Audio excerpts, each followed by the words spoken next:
मध्य प्रदेश के जबलपुर से साइबर ठगी का एक बेहद ही गंभीर और सनसनीखेज मामला उजागर हुआ, जहां साइबर ठगों ने खुद को एटीएस अधिकारी बताकर एक रिटायर्ड स्कूल प्राचार्य और उनके पति को 4 दिनों तक डिजिटल अरेस्ट करके रखा।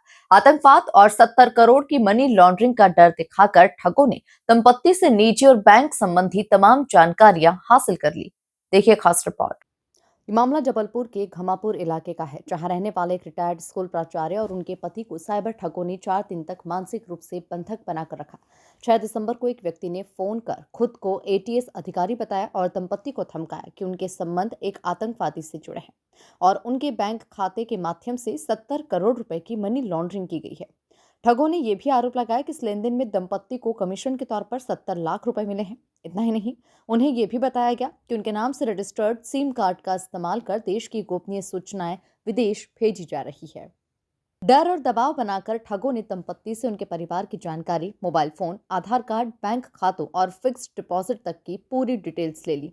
इसके बाद ठगों ने एक लिंक भेजकर एक ऐप डाउनलोड करवाया, जिसके जरिए वे दंपत्ति की हर गतिविधि पर नजर रखते रहे। इस तरह दंपत्ति को 4 दिनों तक डिजिटल अरेस्ट रखा गया।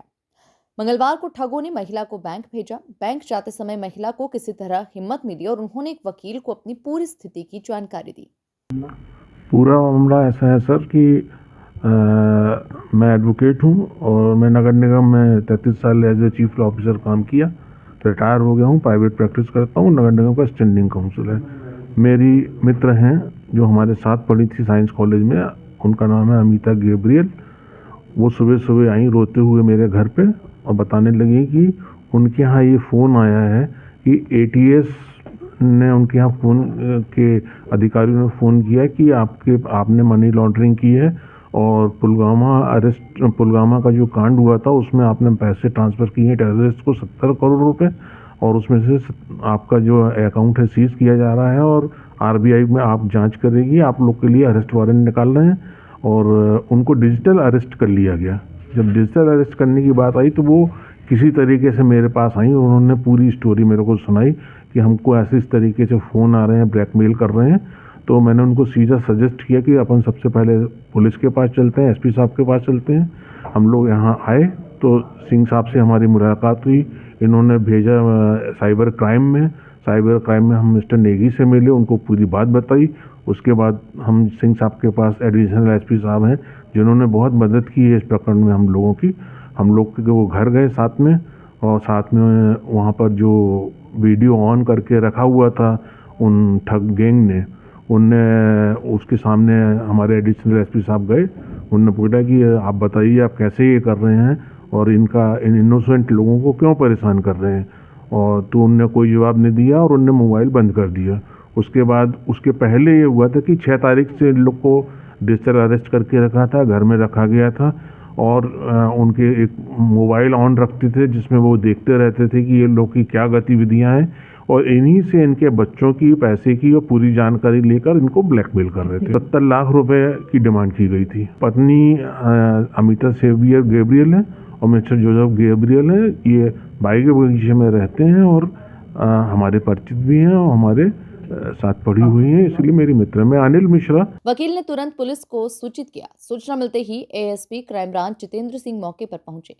एएसपी ने महिला के साथ उनके घर पहुंचकर पहले वीडियो कॉल पर ठगों से रिश्तेदार बनकर बात की। जब ठगों को शक नहीं हुआ तब एएसपी ने खुद को पुलिस अधिकारी बताया, परिचय दिया। इतना सुनते ही ठगों की घबराहट बढ़ गई और उन्होंने तुरंत वीडियो कॉल कट कर दिया। हेलो, हाँ सर मैं आ गई हूँ और अभी नहीं आया है अकाउंट में। ठीक। हाँ जी सर जी, नमस्कार। कैसे हैं आप? मेरा नाम, हम आपके पिताजी हैं, ठीक है? एडी जी आपके पिताजी है ना? और चेहरा तो दिखा दो यार, चेहरा दिखा दे, पहले चेहरा दिखा दे, नाम बाद में पूछना, पहले चेहरा दिखा। हाँ वो करेंगे, बिल्कुल करेंगे, जहां भी होगे वहां करेंगे, चिंता मत करो। चेहरा दिखाओ जरा, चेहरा दिखाइए, शर्मा क्यों रहे हैं? इतनी शर्म आ रही होती तो करते ही नहीं ये काम। चेहरा दिखा दो। डरपोक कहीं के। हाँ तब दिखाओगे। क्यों वीडियोग्राफर से पुलिस डरती है क्या? एटीएस, पुलवामा, वाह शाबाश। नालायकों सुधर जाओ। इसका मुझसे ड्राइवर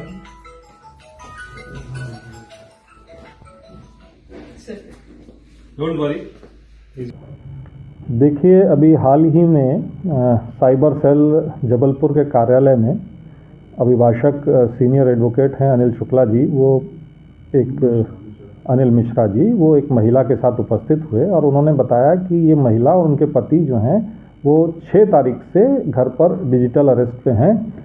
वो जो महिला थी उनकी स्थिति ये थी कि वो बोल भी नहीं पा रही थी और कांप रही थी बिल्कुल।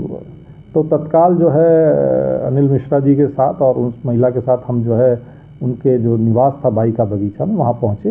ये जो महिला थी ये रिटायर्ड शिक्षिका हैं और उनके पति जो थे वो घर पे ही थे और 6 तारीख से लगातार ये जो डिजिटल अरेस्ट जिन्होंने कर रखा था उनके कमांड पे चल रहे थे। उनके कहने पे ही खाना खाते थे, उनके ही कहने पे घर की खिड़की दरवाजे के पर्दे तक भी उनके कहने पर ही लगाते थे।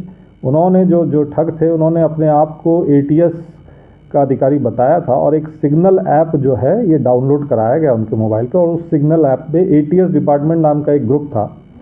और फिर जब पुलिस वहाँ पहुँची है तो वो ठग तब भी जो है उनके लाइव कांटेक्ट में थे। वो वीडियो कॉलिंग ऑन थी और वीडियो कॉलिंग पर जब मेरे द्वारा उनसे बात की गई तो वो ठगों ने जो उनकी समझ में आ गया था कि पुलिस, पहले तो उन्होंने कोशिश की ये दिखाने का कि वो एक जेन्युइन एटीएस विभाग से हैं, लेकिन वो फ्रॉडस्टर्स थे। और अभी जो दंपति है, महिला और उनके पति, वो सुरक्षित हैं। उन्होंने किसी भी तरह का कोई फंड ट्रांसफ़र नहीं किया है।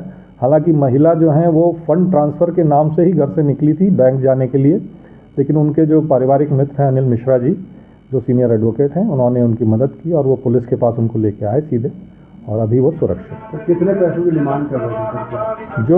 जो उनको डराया गया था वो ये कह के डराया गया था कि जो आतंकवादी गतिविधियां पुलवामा और उसके आसपास चल रही हैं उसमें 70 करोड़ रुपए जो है वो आतंकवादी गिरोह ने उसका 10% यानी 70 लाख आपके खाते में आना हमको हमारी जानकारी में आया है और उसी की कार्रवाई होनी है। तो जितने भी आपके फंड्स हैं वो मनी लॉन्ड्रिंग की श्रेणी में आ गए हैं और उनको सैनिटाइज करने के लिए आरबीआई का एक खाता उन्होंने दिया कि ये एक आरबीआई का खाता है, इस खाते में आप पैसे ट्रांसफ़र करिए। तो उनकी ये जो पैसे थे, एक 10 लाख की एफडी थी और दूसरा जितना तमाम उनका खाते थे वो उस प्रक्रिया में थी कि उन खातों का पैसा जो है उस आरबीआई के खाते में ट्रांसफ़र हो जाए। लेकिन उससे पहले वो सीनियर एडवोकेट अनिल मिश्रा जी के संपर्क में आई जिन्होंने पुलिस से संपर्क कराया और वो राशि बच पाई। देखिए, रैंडम कॉलिंग होती है पर उसमें इनका प्रयास ये रहता है कि जो डाटा इनके पास है उसमें कोशिश ये करते हैं कि जो सीनियर सिटीज़न हैं वो थोड़े से उनकी वनरेबिलिटी जो है ज़्यादा रहती है, वो डर जाते हैं।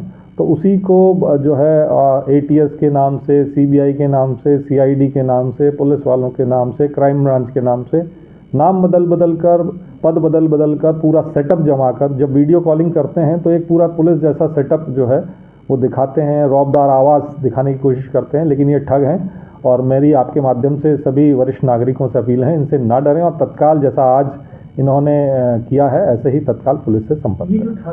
जबलपुर का ये मामला अब एक बार फिर से ये चेतावनी देता है कि साइबर ठग अब बेहद ही शातिर तरीके अपना रहे हैं। पुलिस के द्वारा अपील की गई है कि कोई भी व्यक्ति खुद को अधिकारी बताकर डराए, पैसे या जानकारी मांगे या फिर किसी ऐप को डाउनलोड करवाए तो तुरंत पुलिस को सूचित करें। Bureau report, MP news, Jabalpur.